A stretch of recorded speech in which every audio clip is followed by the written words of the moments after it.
Working a program. If you're going to bother to participate in a recovery program, it makes sense to get all you can out of it. Just showing up and watching the clock, waiting for the meeting or session to end isn't likely to benefit you. If a program is absolutely not working for you, try a different one. Forgiveness.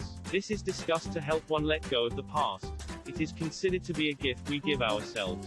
Of course, it's not always a reasonable reaction to unreasonable people or situations, but for small matters it can be very helpful.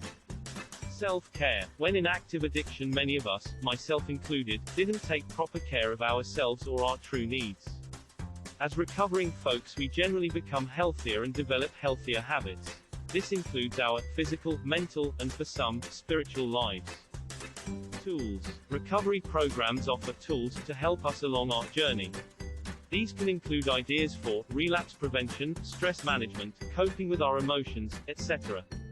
Triggers. Recovery programs generally encourage us to avoid temptation, especially in early recovery. We may want to stay away from people and places that afford easy access to the substance or behavior we wish to eliminate.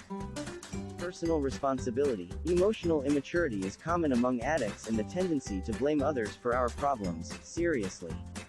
In recovery, we start to learn that not only is our recovery our responsibility, our lives, decisions, and choices are too. Medications. Advice about medications should always come from a professional, in a professional setting. If a doctor doesn't seem to be helping you, don't be afraid to get a second opinion.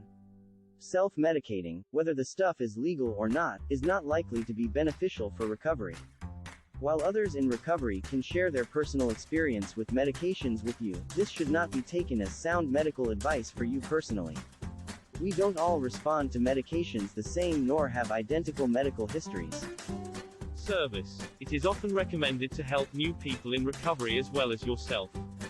This is not only a really decent thing to do, but it really does help our own recovery. One valuable benefit is that it reminds us what early recovery was like, and why we don't want to go back to living as an addict.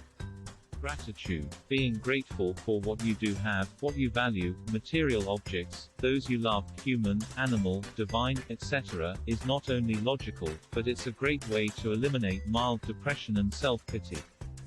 Morals. These are to be determined by the individual. As long as we're not infringing upon the rights of others, which is just really shitty, we have every right and the responsibility to determine